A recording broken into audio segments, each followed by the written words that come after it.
Bienvenue à cette vidéo sur le système TouchCare Nano, structuré selon le paradigme CAR.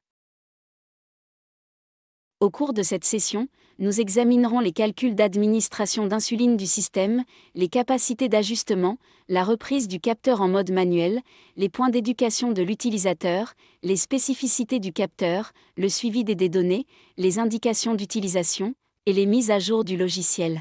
Commençons. 1. TouchCare Nano selon le paradigme CAR. 1. Calcul. Le système TouchCare Nano est doté d'un algorithme basé sur l'IA qui adapte l'administration d'insuline toutes les 2 minutes. Il allie 2 stratégies de contrôle avancées, le contrôle hybride proportionnel intégral et le contrôle prédictif de modèle. Cela permet au système non seulement de répondre au niveau de glucose actuel, mais aussi d'anticiper les tendances futures et de s'adapter de manière proactive. L'un des principaux atouts de l'algorithme est sa capacité d'auto-apprentissage. Il analyse en permanence les données relatives à la glycémie, au repas et à l'insuline des 2 à 6 derniers jours et intègre des schémas plus larges sur une période pouvant aller jusqu'à 90 jours, il apprend au fur et à mesure. Cela permet une administration d'insuline hautement personnalisée qui évolue au fil du temps en fonction des besoins individuels de l'utilisateur. Les utilisateurs peuvent sélectionner un taux de glucose cible de 100, 110 ou 120 mg par décilitre ou 5,6, 6,1 ou 6,7 mmol par litre. Pour la gestion des repas, le système offre 2 options. L'utilisateur peut saisir manuellement les grammes de glucides à l'aide du calculateur de bolus, ou simplement indiquer le type de repas, petit déjeuner, déjeuner, dîner ou encas, grâce à la fonction de gestion automatique des repas. L'algorithme calcule alors la réponse insulinique appropriée. 2. Ajustement. Le système TouchCare Nano permet une gamme de réglages personnalisés, donnant aux utilisateurs et aux équipes soignantes la flexibilité nécessaire pour affiner la thérapie. Le taux de glucose cible peut être fixé à 100, 110 ou 120 mg par décilitre, soit 5,6, 6,1 ou 6,7 mmol par litre, en fonction des objectifs individuels. Les paramètres de ratio glucidique et de sensibilité à l'insuline peuvent être ajustés dans le calculateur de bolus. Cependant, en mode automatique, c'est principalement le rapport glucidique qui influence l'administration d'insuline, tandis que les modifications de la sensibilité à l'insuline n'ont qu'un effet minime. Les utilisateurs peuvent également modifier les paramètres traditionnels tels que les débits basaux, les objectifs glycémiques et la durée d'administration de l'insuline dans le calculateur de bolus. Cependant, ces paramètres n'affectent pas l'administration d'insuline en mode automatique. Seuls les débits de base initiaux servent de point de départ à l'autobasal lorsque le mode auto est activé pour la première fois. Les modifications manuelles effectuées par la suite n'influencent pas la façon dont l'autobasal ajuste l'administration d'insuline.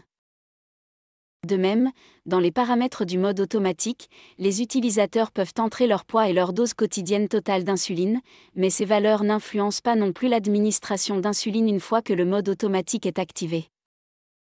Pour l'activité physique, le système TouchCare Nano comprend une fonction d'activité physique. Lorsque cette fonction est activée, le système réduit automatiquement l'administration d'insuline pour aider à réduire le risque d'hypoglycémie pendant l'exercice.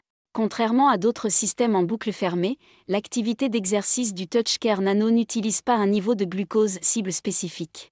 Au lieu de cela, il ajuste simplement l'administration d'insuline à la baisse pour la durée que vous avez définie, en fonction de vos besoins en matière d'activité. 3. Reprise.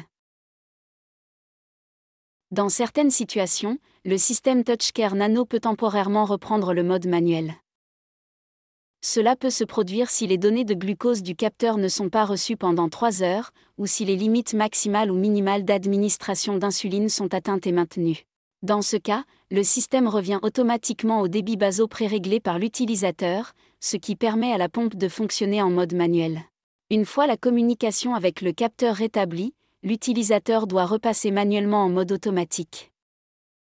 Si la connexion entre la pompe à insuline et le PDM ou le smartphone est perdue, le mode automatique se poursuivra tant que la boucle fermée maintiendra une connexion stable avec la pompe à insuline, puisque le transmetteur peut envoyer les données de glucose du capteur directement à la base de la pompe.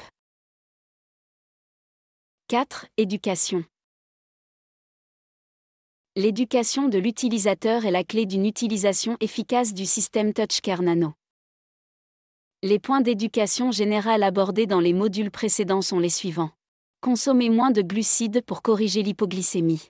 Envisager des problèmes avec le dispositif de perfusion si la glycémie reste élevée sans raison apparente. Se fier au système automatisé d'administration d'insuline et éviter les interventions manuelles inutiles. Programmer les bolus alimentaires 15 minutes avant les repas. Utiliser le mode exercice 1 à 2 heures avant le sport. Répondre aux alarmes et faire attention aux mises à jour automatiques sur les téléphones portables. Et rechercher le soutien de ses pairs pour obtenir des conseils et partager ses expériences. Outre l'éducation générale sur le diabète, il est important d'aborder le système TouchCare Nano avec un peu plus d'attention. Comme il s'agit d'une technologie récente, nous ne disposons pas encore de données exhaustives sur sa sécurité et son efficacité à long terme.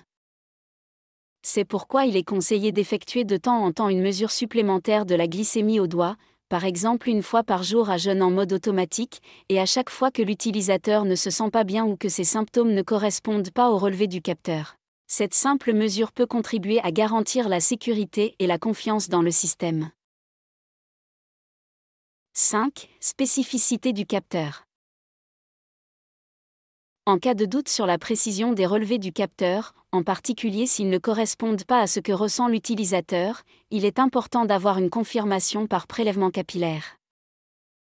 En cas d'écart important, par exemple une différence de plus de 20% entre les valeurs du capteur et celles du prélèvement, même lorsque le glucose est stable et se situe dans la fourchette cible, un étalonnage du capteur peut s'avérer nécessaire. Si la différence persiste, il est préférable de quitter le mode automatique et d'envisager le remplacement du capteur. Avec le système TouchCare Nano, le CGM peut être calibré à l'aide d'un prélèvement capillaire. Cependant, l'étalonnage ne doit être effectué que lorsque les relevés du capteur sont stables et se situent dans la cible, afin d'éviter d'introduire davantage d'imprécisions. 6. Suivi. Le système TouchCare Nano facilite le partage des données de glycémie et d'insuline avec les professionnels de santé et les membres de la famille, permettant une surveillance en temps réel pour une sécurité et un soutien accru. Les utilisateurs de l'application EasyPatch bénéficient d'une synchronisation automatique dans le nuage, tandis que ceux qui utilisent le PDM devront télécharger l'application EasyTouch et la connecter à leur appareil pour permettre le téléchargement des données en temps réel. Pour les membres de la famille et les soignants, l'application EasyFollow permet d'accéder à distance aux données relatives à la glycémie et à la pompe, ce qui les aide à rester informés et à réagir si nécessaire. Les professionnels de santé peuvent accéder aux données et les examiner via la plateforme EasyView Pro Web, ce qui permet de prendre des décisions cliniques plus éclairées et de personnaliser les soins. 2. Indications. Le système TouchCare Nano est indiqué pour les personnes âgées de 2 ans et plus qui ont besoin d'une insulinothérapie. Son utilisation est approuvée avec les insulines à action rapide Humalog, Novorapid, Admelog, Apidra, Fiasp et Lyumjev, dans leur concentration de 100 unités par millilitre. Veuillez noter que le système TouchCare Nano n'est pas encore labellisé par la FDA et qu'il n'est pas approuvé pour une utilisation pendant la grossesse et pendant la dialyse. Il est important de noter que les fonctions avancées comme le mode automatique et la gestion automatique des repas ne peuvent être activées qu'après une consultation avec son professionnel de santé. Une fois l'accord obtenu, un représentant de l'entreprise peut déverrouiller ces fonctions dans l'application ou le PDM. 3. Mise à jour logicielle. Medtrom fournit des mises à jour logicielles régulières pour s'assurer que les dispositifs TouchCare Nano System restent à jour avec les dernières fonctionnalités et améliorations. Les mises à jour peuvent être appliquées via les applications EasyPatch ou EasyTouch et n'interrompent pas l'administration d'insuline basale pendant le processus. En conclusion, comprendre le fonctionnement du système TouchCare Nano aidera les utilisateurs à gérer leur diabète en toute confiance.